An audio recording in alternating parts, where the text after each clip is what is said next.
Committee members, there's a message I want to bring to this meeting, because I've been watching the various sessions, repetitive sessions, saying the same things repetitively about the Israeli-Palestinian conflict. The message is that words matter. Truth matters. We learned that through 30 years of conflict on this island. Words can contribute to bridge building, to reconciliation, peace and understanding. They can also distort history in today's reality, exacerbate division, foment hatred, and incite and trigger violence, murder and terrorism. The Amnesty report we are discussing this afternoon falls into the latter category. At a time of reconciliation and growing cooperation between Israel and Arab states across the Middle East, all of whom aspire to a peaceful resolution to the Israeli-Palestinian conflict, Amnesty's poisoned, unbalanced report can do nothing other than fuel public hostility within Arab states and elsewhere to constructive engagement, the deepening of new relationships and conflict resolution. The Amnesty report purports to present as a detailed analysis of Israeli government conduct since Israel's declaration of independence in 1948 and condemns it as engaged since then in the application of a system of apartheid.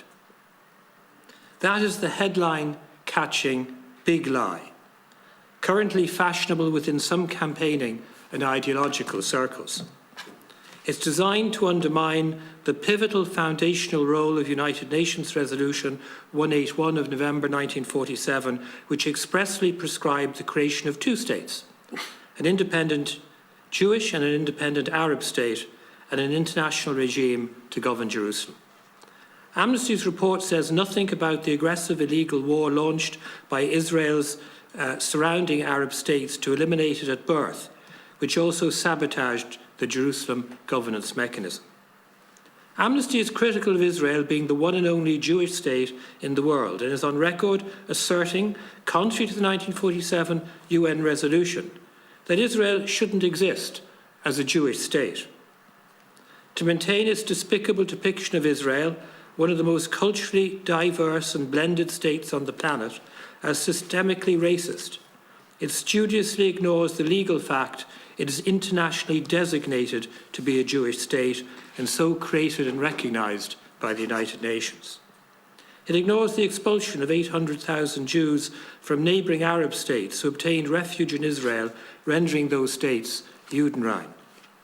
It also ignores the fact that Israel, unlike some other states and entities in the Middle East, is not only a democracy, but as Yosef Haddad said, also fully facilitates and protects freedom of religion. Amnesty's report entirely ignores the region's true history, including the rejection by all Arab states and the local Arab population from day one of the two-state solution structured by the 1947 UN resolution, the continued state of belligerence to which Israel was subjected in the decades that followed, that again in 1967 and 73 it had to fight for its continued existence, that between 1948 and 67, when Gaza was occupied by Egypt and the West Bank and East Jerusalem by Jordan, nothing was done to establish the new Arab state the UN prescribed in 1947 or any Palestinian state. Amnesty also substantially ignores the substantive provisions of the 1993-95 Oslo Accords, which facilitated the creation of the Palestinian Authority and the specific detailed arrangements agreed to govern areas A, B and C on the West Bank. It ignores Arab and Palestinian rejectionism and the backdrop to and impact of both the First and Second Intifada and the terrorist atrocities perpetrated, which resulted in the murder and maiming of thousands of Israeli men, women and children of all backgrounds. Amnesty ignores the ongoing defensive and security measures required by Israel to this day to protect all Israelis from attack and atrocities. The wars as initiated by Hamas from Gaza, toxic internal Palestinian division and government's dysfunction, the multiple attempts made by the Israeli state and successive prime ministers in talks with Palestinian leaders to effect conflict resolution and actually implement a two-state solution. The report grossly misrepresents the reality of daily life in Israel. As Yosef said, the fact that Israeli law applies equally to all Israeli citizens, including the 20% of Israelis who are not Jewish. That a variety of Israeli Supreme Court judgments have asserted the equality of all Israeli citizens under Israeli basic law. That interventions of that court, much like our own Supreme Court, have prevented government and state overreach. It ignores that all Israeli citizens have access to every type of employment, to first, second and third level education, participate together in every type of sport, that non-Jewish Israeli citizens are represented and have leadership roles right across Israeli society, throughout all professions, are members of the Knesset and the Israeli government, the Israeli judiciary all the way to its Supreme Court, professors and lecturers in Israeli universities, doctors and nurses throughout the Israeli health care system, play for, captain and coach Israeli international sports teams. The report totally misrepresents and distorts the Israeli political process and totally ignores the fact that the current Israeli government is entirely dependent on a Muslim Brotherhood Arab party led by the already mentioned Mansour Abbas, with whom the authors of the Amnesty report did not even engage. It also ignores the cross-community involvement throughout Israel of approximately 25,000 Magen David Adom professionals and trained volunteers who act as emergency medical responders.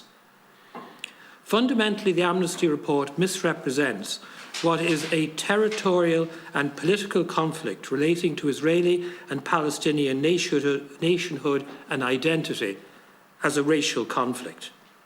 It does not contain an objective, factual and legal analysis, but a smorgasbord of distorted history, ideological philandering masquerading as fact, and is fundamentally legally flawed. Amnesty in its report admits that it sets out to examine the conduct of the Israeli government through the framework of apartheid.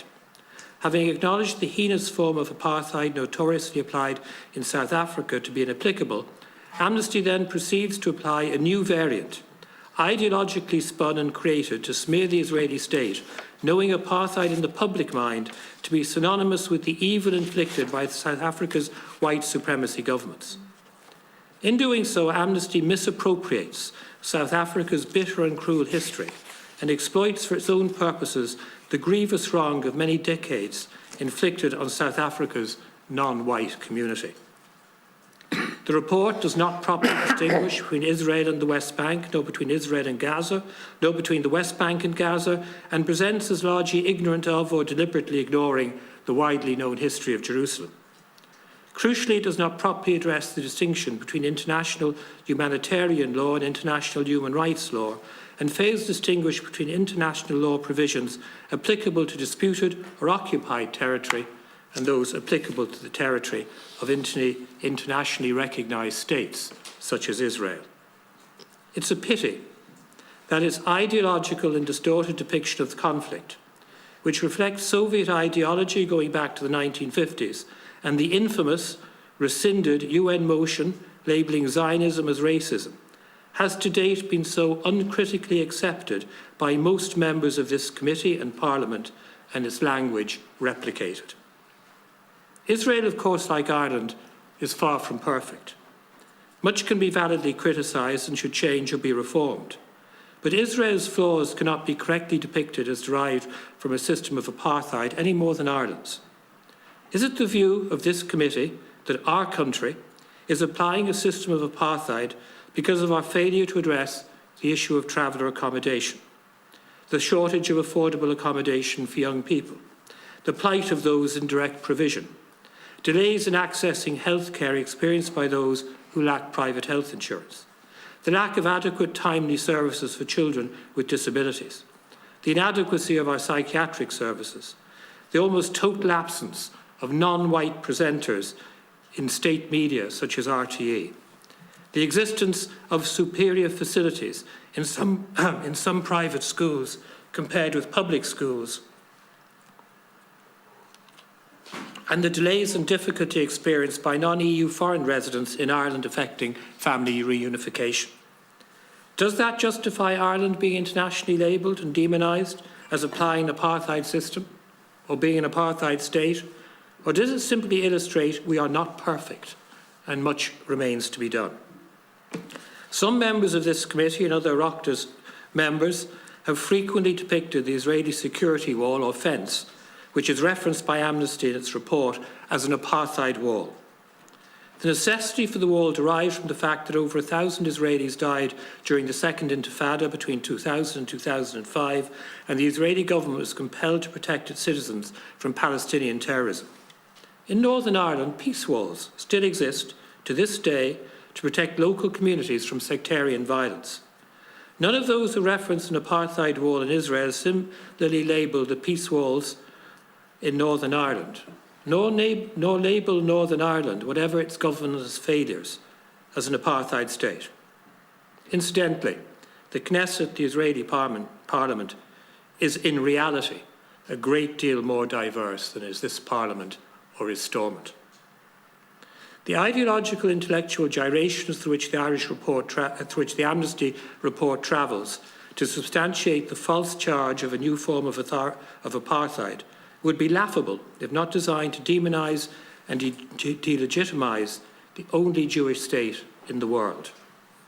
The state to which the Jewish people are indigenous. The state recreated and arisen from the ashes of history to always be a safe haven for the Jewish people, who have not in a single century over 2,000 years been free of persecution. The safe haven this state refused to offer persecuted Jews attempting to escape Nazi Germany and emaciated survivors of German concentration camps. This committee, in its deliberations, as I've watched them, is on the wrong side of history.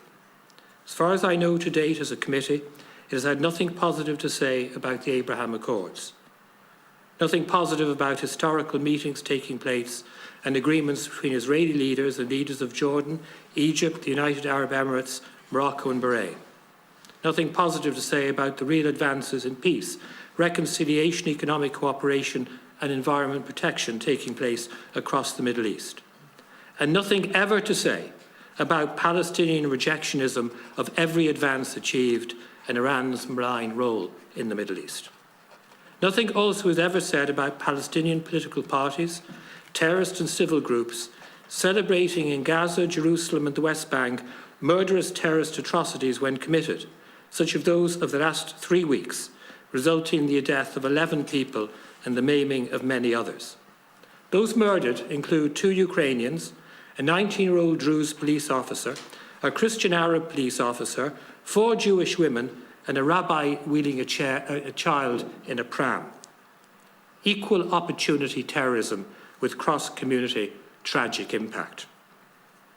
Too many members, Chairman, of this committee advocate BDS and are supportive of Irish NGOs opposed to normalisation of relations between Israelis and Palestinians, when from everything we have learnt on this island, they should be encouraging dialogue and engagement. Of course, if it chose, this committee could positively contribute to conflict resolution by encouraging the government to apply the lessons of our own peace process to the conflict and exploring what positive steps it could take to encourage and foster dialogue, trust and confidence building, cross-community engagement, reconciliation and increased Palestinian economic development. The unquestioning acceptance in previous hearings by most members of this committee of the deeply flawed, ideologically inspired report leads to 3 simple questions that I put to this committee. And I regret the absence, Chairman, of some members of this committee who've been vociferously critical of Israel in the past. My first question, what is the objective of this committee in holding these hearings? It's not clear to anybody. Is it the objective of some to recreate in Israel the terrorist violence and atrocities perpetrated over a period of 30 years on this island by the Provisional IRA and loyalist paramilitaries, and in Israel the terrorist atrocities of the Second Intifada? And thirdly, how many members of this committee seek the delegitimisation, destruction of the world's only Jewish state? These are serious questions, Chairman, that only each member of this committee can answer. And a final question about Amnesty and Amnesty's report. Why did Amnesty spend so much time on creating this toxic, selective edifice of half-truths and lies? Why not use that time positively? Why not spend that time encouraging dialogue, engagement, conflict resolution and reconciliation? Thank you, Chairman.